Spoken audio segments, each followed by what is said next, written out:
As was promised, here we are moving ahead in the Book of Jasher. I want to thank everybody. I did get a response from friend and stranger. They are enjoying the study. Um, if for some reason you say, well, I don't know if that's all true, that's okay. It's okay. We don't have to agree that this is all legitimate. Something may have been lost in translation. Who knows?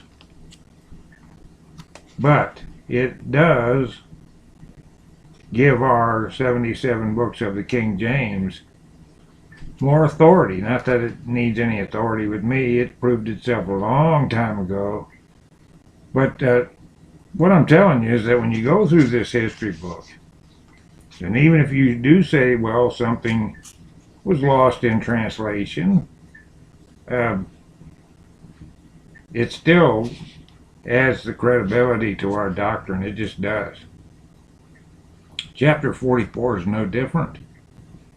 As I said before, this Potiphar, the Potter, Harry Potter, Ptolemy, the pot, that is all sacred talk in the mystery school.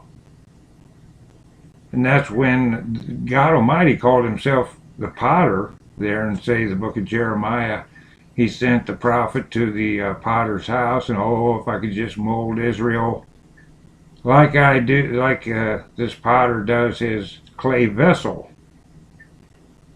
Well, he will. We're going to live to see that, folks. We're going to live to see the second coming. We're going to see the New Jerusalem one way or the other. I mean, even if they would martyr you tomorrow, or me, you're still going to be there with the New Jerusalem. And you'll see that, yes, indeed, the great potter, as he mocked Egypt, did mold us all the way he wanted us molded. And that's the truth. He put the Spirit in us. So that's the potter, Potiphar, Ptolemy word there. And just remember that this term, as many kings are, like Antiochus or the pharaohs, everybody was a pharaoh. You see, the names are all accepted when you take the throne. Okay, so anyway, that's the way they do in the elite bloodlines. They change their names. It makes it harder to really find out who they are. They hide behind these glorified names. And it may be as simple as reverencing your forefathers. However, it also is a great way to hide your bloodlines.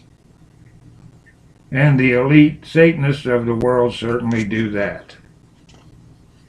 And here we have him being sold into one of the great centers for the ungodly religions of the world, the Satanism. So he's headed to Egypt here as a slave. That in mind, we have verse 1 in chapter 44 in the book of Jasher, as Joseph is sold to Potiphar. And the sons of Ishmael, who had bought Joseph from the Midianites, who had bought him from his brethren, went to Egypt with Joseph, and they came upon the borders of Egypt. And when they came near unto Egypt, they met 4 men of the sons of Medan, the son of Abraham, who had gone forth from the land of Egypt on their journey. And the Ishmaelites said unto them, Do you desire to purchase this slave from us? ? And they said, Deliver him over to us. And they delivered Joseph over to them. And they beheld him, that he was a very comely youth, and they purchased him for 20 shekels. 3. And the Ishmaelites continued their journey to Egypt, and the Medium, who returned that day to Egypt. And the Medium said to each other, Behold, we have heard that Potiphar, an officer of Pharaoh, captain of the guard, seeketh a good servant, who shall stand before him to attend him, and to make him overseer over his house and all belonging to him. Now, therefore, let us sell him to him for what we may desire, if he be able to give unto us that which we shall require for him.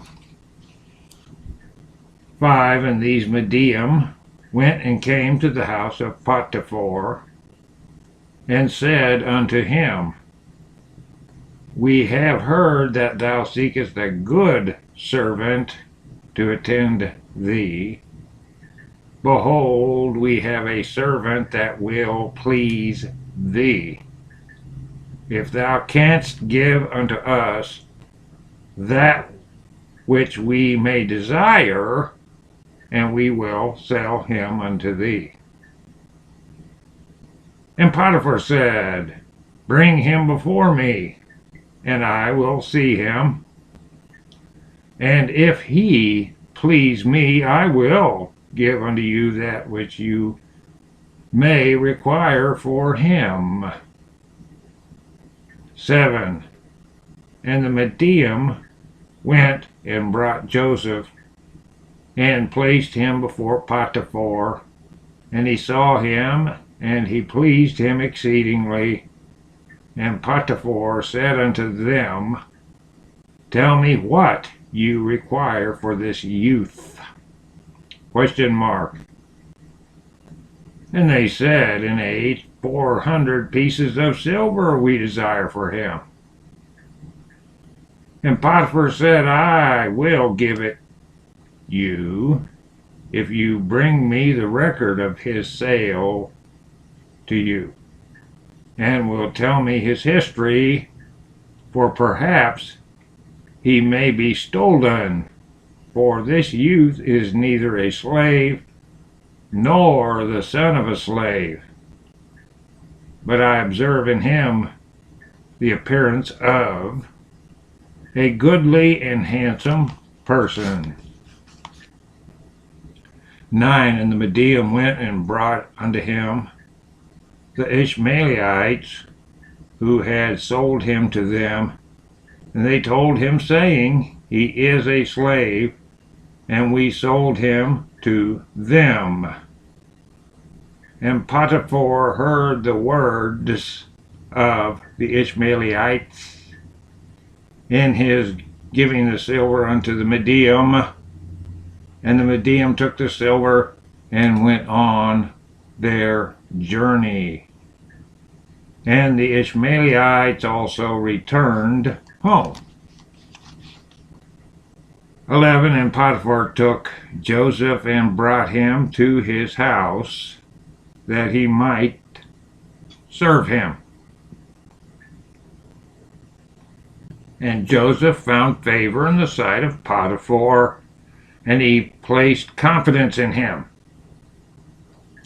and made him overseer over his house, and all that belonged to him he delivered over into his hand. 12.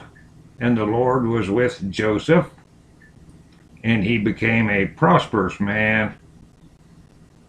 And the Lord blessed the house of Potiphar for the sake of Joseph. 13. And Potiphar left all that he had in the hand of Joseph. And Joseph was one that caused things to come in and go out. And everything was regulated by his wish in the house of Potiphar. All right, in 17, in 14 here, we see that Joseph was 17, now he's 18, so a year has went by here in 14. And Joseph was 18 years old, a youth with beautiful eyes and of comely appearance, and like unto him was not in the whole land of Egypt, period. Here comes trouble in 15. At that time, whilst he was in his master's house, going in and out of the house, attending his master, Zelicah, his master's wife, lifted up her eyes toward Joseph. And she looked at him, and behold, he was a youth comely and well favored. And she coveted his beauty in her heart, and her soul was fixed upon Joseph. And she enticed him day after day. Ouch. And Zelicah persuaded Joseph daily, but Joseph did not lift up his eyes to behold his master's wife. Very wise there. That's a period in 16. In 17, and Zelicah said unto him, How goodly are thy appearance and form! Truly I have looked at all the slaves, and have not seen so beautiful a slave as thou art. And Joseph said unto her, Surely he who created me in my mother's womb created all mankind. Period. Very wise. Very wise. That's why Satan tries to attack the womb, because God's busy creating in there. Is he or is he not? Of course he is. In 18, and she said unto him, How beautiful are thine eyes, with which thou hast dazzled all the inhabitants of Egypt, men and women. And he said unto her, How beautiful they are which we are alive.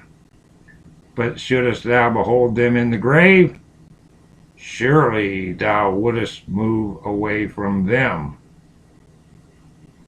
19. See, he's a very wise young man, isn't he? 19. And she said unto him, How beautiful and pleasing are all thy words. Take now, I pray thee, the harp which is in the house, and play with thy hands, and let us hear thy words. Period. 20. And he said unto her, How beautiful and pleasing are my words when I speak the praise of my God and his glory.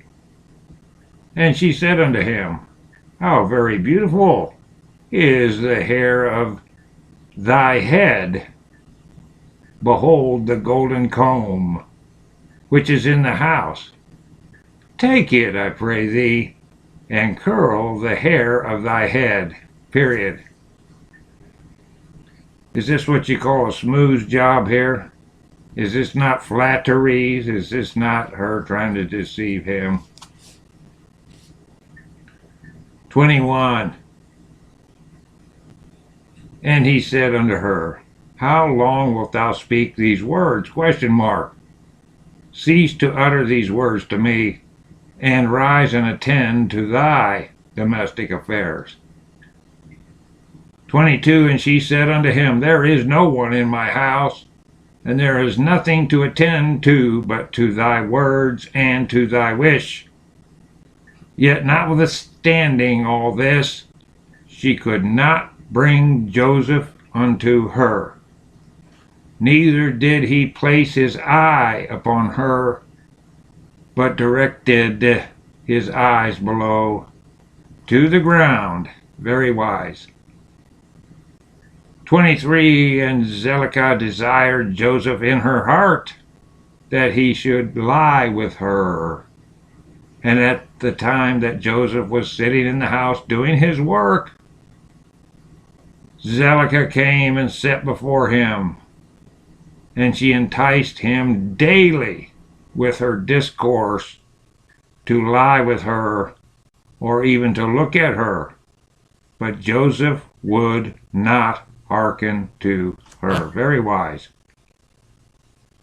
24. And she said unto him, If thou wilt not do according to my words, I will chastise thee. So now she goes from smoothing and using the flatteries to threatening. Listen to this. I will chastise thee with the punishment of death, and put an iron yoke upon thee.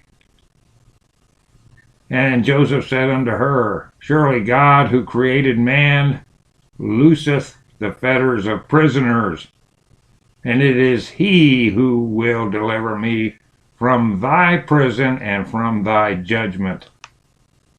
Notice the faith there that Joseph has. 26. And when she could not prevail over him to persuade him, her soul being still fixed upon him, her desire threw her into a grievous sickness. She is a sick puppy. So she's in her grievous sickness here, folks. And all the women of Egypt came to visit her, and they said unto her, Why art thou in this declining state? Thou that lackest nothing. Surely thy husband is a great and esteemed prince in the sight of the king. Shouldest thou lack anything of what thy heart desireth?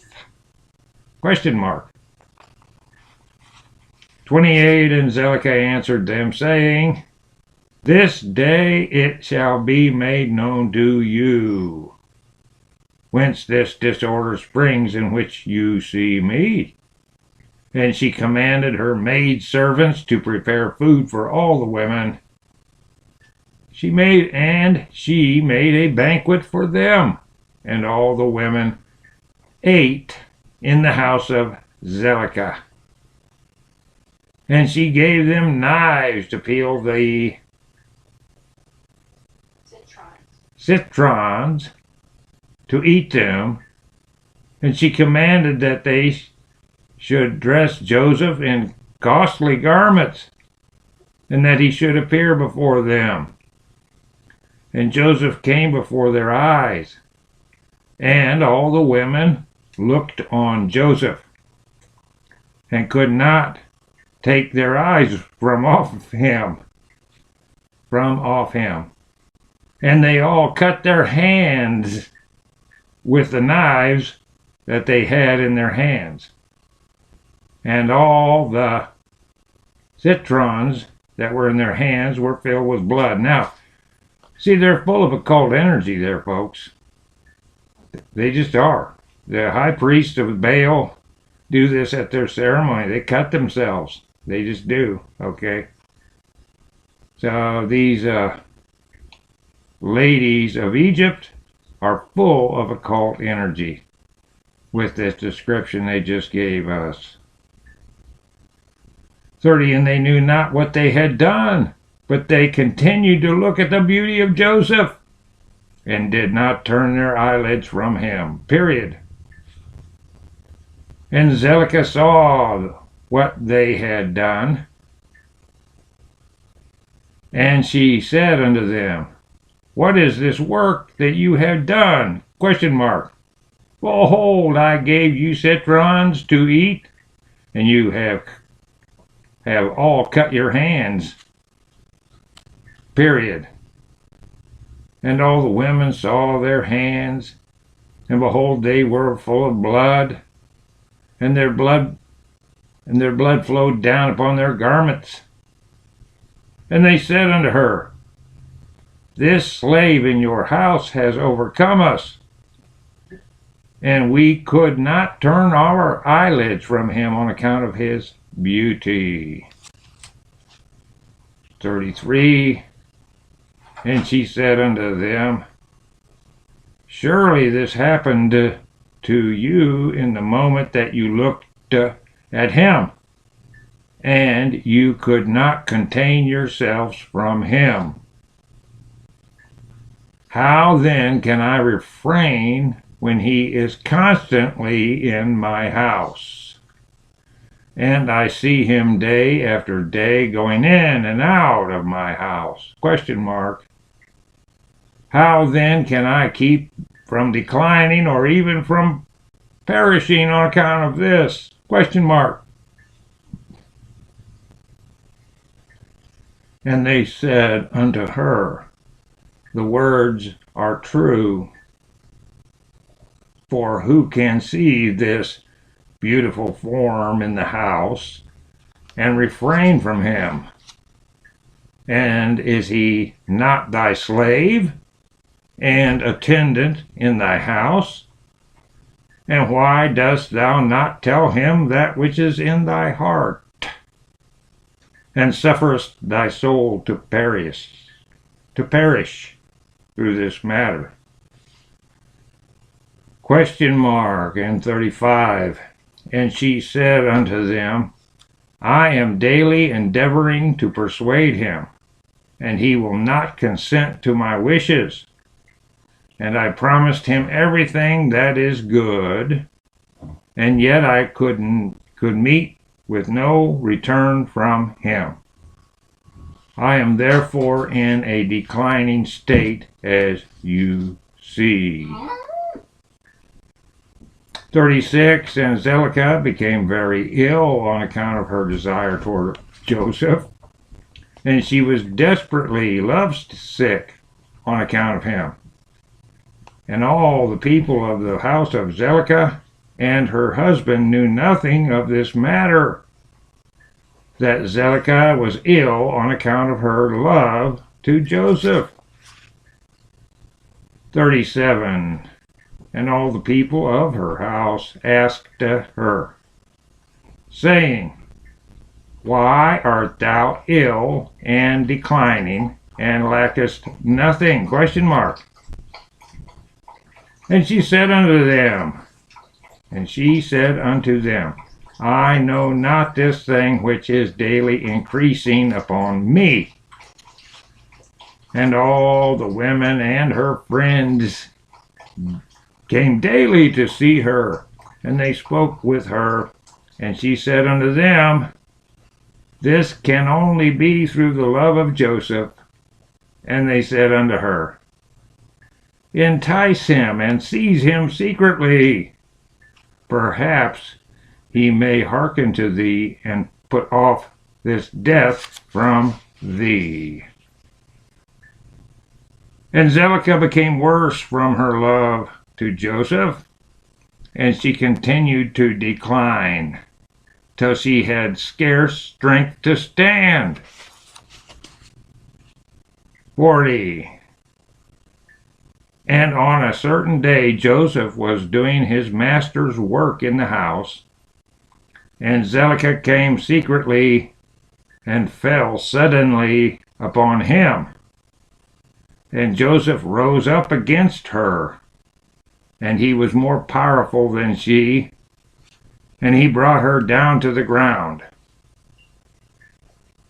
And Zelicah wept on account of the desire of her heart toward him, and she supplicated him with weeping, and her tears flowed down her cheeks, and she spoke unto him in a voice of supplication and in bitterness of soul, saying, all right, so she tried to seduce, she tried to threaten, and now she's boo-hooing her way in.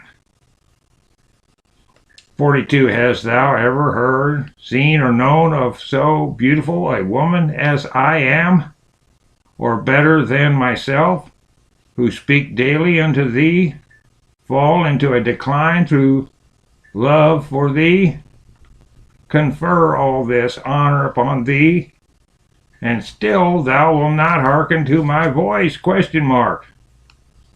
And if it be through the fear of thy master, lest he punish thee, as the king liveth, no harm shall come to thee from thy master through this thing. Now, therefore, pray listen to me, and consent for the sake of the honor which I have conferred upon thee, and put off this death from me. And why should I die for thy sake? And she ceased to speak. 44. And Joseph answered her, saying, Refrain from me, and leave this matter to my master, because my master knoweth not what there is with me in the house. For all that belongeth to him he has delivered into my hand. And now shall I do these things in my master's house? For he has also greatly honored me in this house, and he hath also made me overseer over his house, and he hath exalted me, and there is no one greater in this house than I am, and my master hath refrained nothing from me, excepting thee who art his wife. How then canst thou speak these words unto me? And how can I do this great evil and sin to God and to thy husband? How about that moral compass there? 46. And therefore refrain from me, and speak no more such words as these, for I will not hearken to thy words. But Zelicah would not listen to Joseph when he spoke these words unto her, but she daily enticed him to listen to her. 47. And it was after this that the brook of Egypt was filled above all its sides, and all the inhabitants of Egypt went forth, and also the king and princes went forth with trembles and dances. See, they worship the river there. They worship the spirit of the Nile, and it looks like this is probably spring Beltane type festival, fertility festival. And when it's overflowing its banks, it's either spring or fall. Sometime when it's really, it brings all the fertile nutrients up onto the land. It's very good for crops. Anyway, but here they are, worshiping the river. For it was a great rejoicing in Egypt, and a holiday. See, it's a holy day at the time of the inundation of the sea Sihor. And they went there to rejoice all the day. And when the Egyptians went out to the river to rejoice, as was their custom, all the people of the house of Potiphar went with them. But Zelicah would not go with them, for she said, I am indisposed. And she remained alone in the house, and no other person was with her in the house, period. 49. And she rose up and ascended to her temple in the house, and dressed herself in princely garments, and she placed upon her head precious stones of onyx stones, inlaid with silver and gold, and she beautified her face and skin with all sorts of women's purifying liquids, and she perfumed the temple and the house with cassia and frankincense, and she spread myrrh and aloes, and she afterward sat in the entrance of the temple, in the passage of the house through which Joseph passed to do his work. And behold, Joseph came from the field and entered the house to do his master's work. In 50, and he came to the place through which he had to pass, and he saw all the work of Zedekiah, and he turned back. And Zedekiah saw Joseph turning back from her, and she called out to him, saying, What aileth thee, Joseph? ?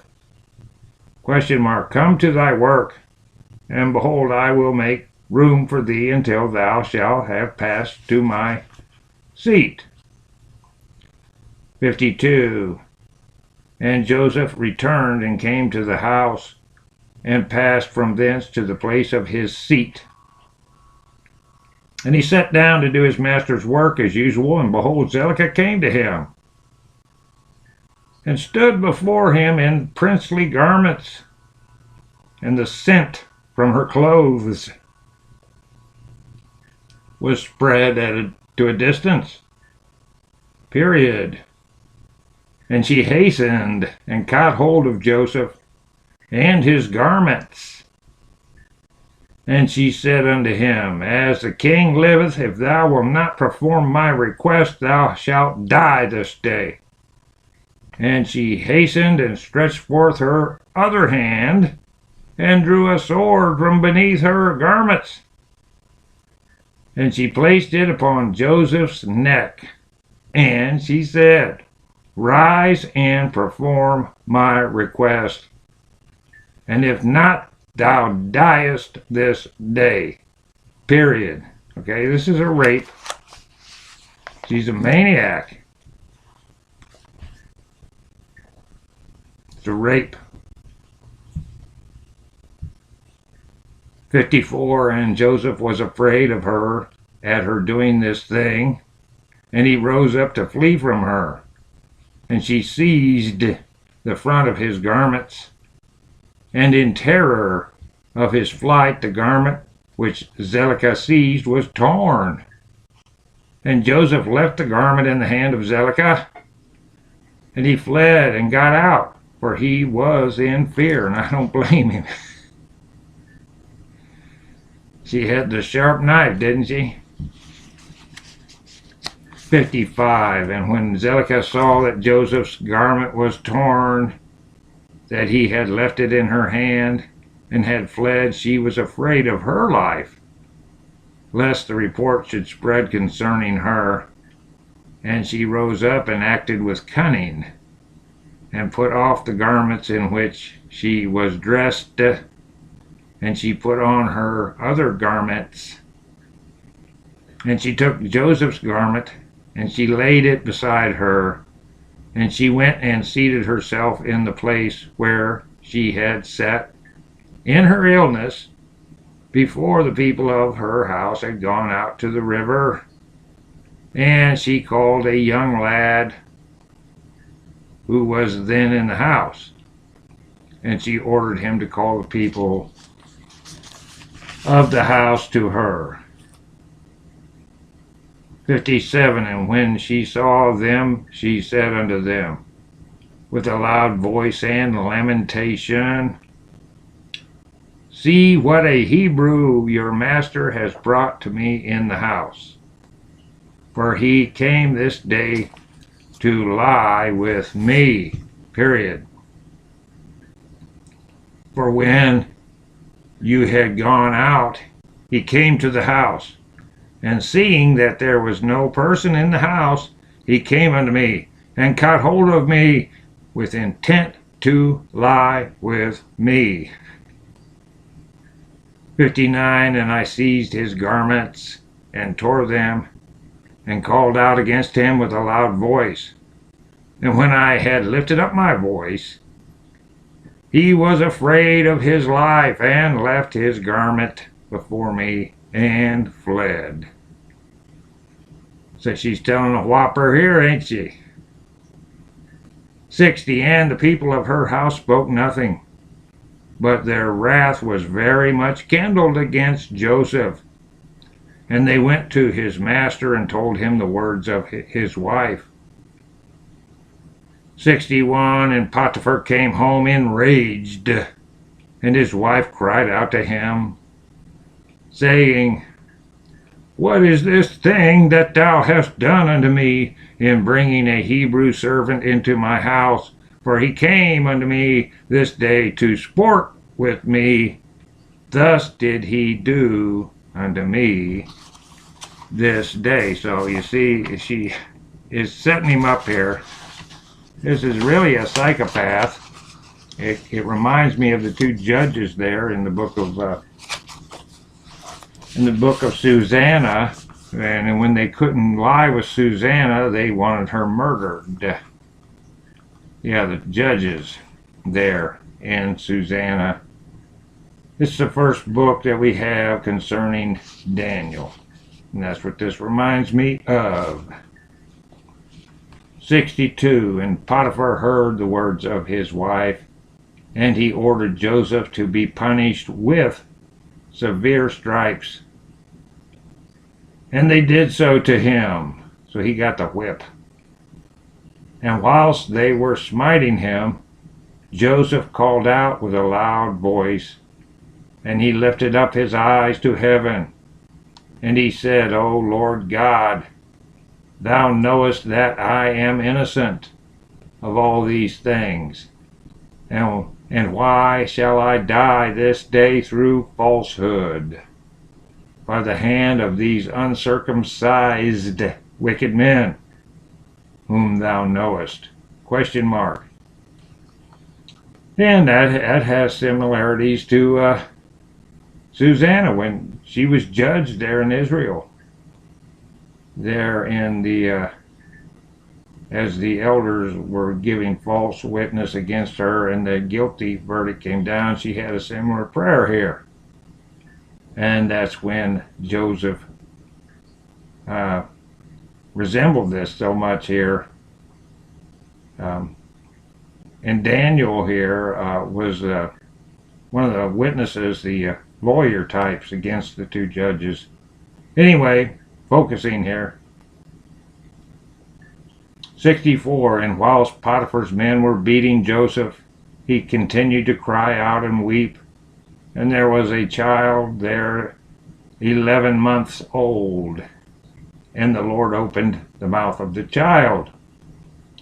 And he spake these words before Potiphar's men, who were smiting Joseph, saying, What do you want of this man, and why do you do this evil unto him? My mother speaketh falsely, and uttereth lies. Thus was the transaction. So this transaction, you see, absolutely is going to get your attention. An infant of 11 years old does not talk, nor does a she-wolf talk, or an ass, or any of that, but the Lord does these things, does he not? And in the Egyptian mystery school, the words of a child, you see, are elevated. Okay, all right, on we go. And in 66, and the child told them accurately all that happened, and all the words of Zedekiah to Joseph, day after day, did he declare unto them. Ouch. Wow. 67, and all the men heard the words of the child, and they wondered greatly at the child's words. And the child ceased to speak and became still. And Potiphar was very much ashamed at the words of his son, and he commanded his men not to beat Joseph any more. And the men ceased beating Joseph. 69. And Potiphar took Joseph and ordered him to be brought to justice before the priests. There's your priests of On there, folks. Priests of On, who were judges before the king in order to judge him concerning this affair.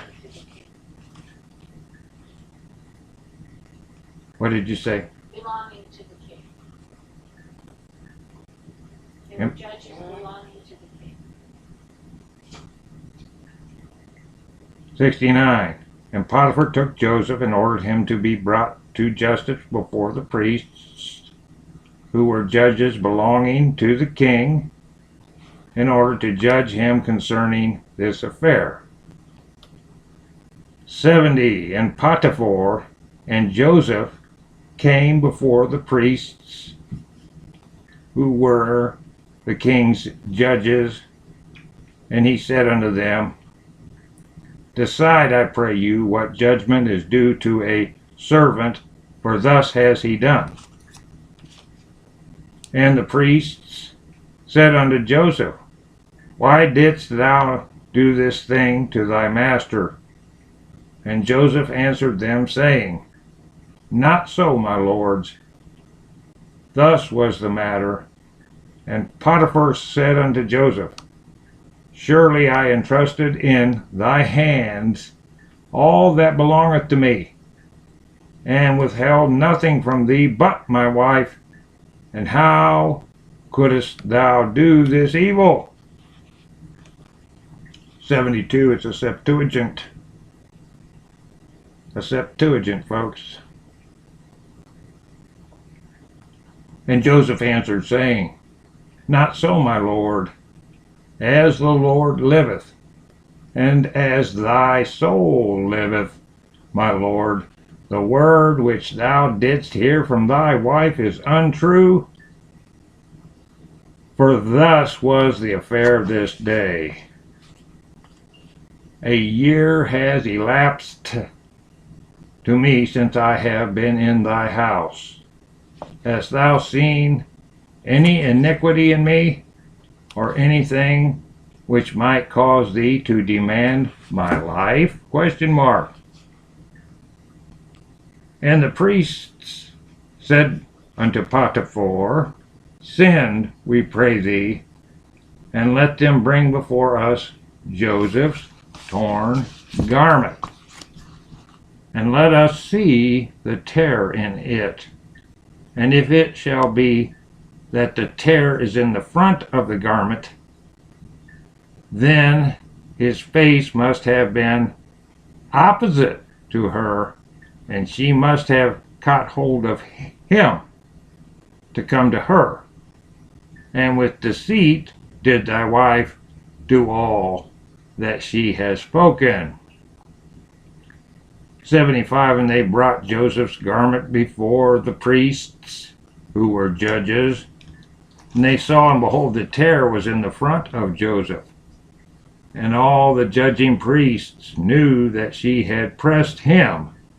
And they said, The judgment of death is not due to this slave, for he has done nothing, but his judgment is that he be placed in the prison house on account of the report which through him has gone forth against thy wife. 76. And Potiphar heard their words, and she placed him in the prison. And he placed him in the prison, and the place where the king's prisoners are confined. And Joseph was in the house of confinement 12 years. 77, another Septuagint. And notwithstanding this, his master's wife did not turn from him, and she did not cease from speaking to him day after day to hearken to her. And at the end of 3 months, Zelicah continued going to Joseph in the house of confinement day by day. And she enticed him to hearken to her. And Zelicah said unto Joseph, How long wilt thou remain in this house? Question mark. But hearken now to my voice, and I will bring thee out of this house. 78. And Joseph answered her, saying, It is better for me to remain in this house than to hearken to thy words, to sin against God. And she said unto him, If thou wilt not perform my wish, I will pluck out thine eyes, add fetters to thy feet, and I will deliver thee into the hands of them whom thou didst not know before. And here's the whole answer from Joseph. We got to love this. And this is all through our doctrine. 79. And Joseph answered her and said, Behold, the God of the whole earth is able to deliver me from all that thou canst do unto me. For he openeth the eyes of the blind, and looseth those that are bound, and preserveth all strangers who are unacquainted with the land. 80. And when Zelicah was unable to persuade Joseph to hearken to her, she left off going to entice him. And Joseph was still confined in the house of confinement, and Jacob the father of Joseph, and all his brethren who were in the land of Canaan, still mourned and wept in those days on account of Joseph. For Joseph refused to be comforted for his son Joseph. For Jacob refused to be comforted for his son Joseph. And Jacob cried aloud and wept and mourned all those days. So this is quite a testament to the faith of this young man. You notice how he's quoting scripture here in those moments of stress. I don't know how many prophets I heard read over the years, a lot of the big ones that quoted exactly what he quoted here about opening the eyes of the blind and pulling people out of the imprisonment and all that. So anyway, we'll get this up here to you so you can keep studying, and I really appreciate the feedback we got from friend and stranger on this. I'm glad that everyone's enjoying the history book, the supplement to the 77 books of the King James, another Septuagint.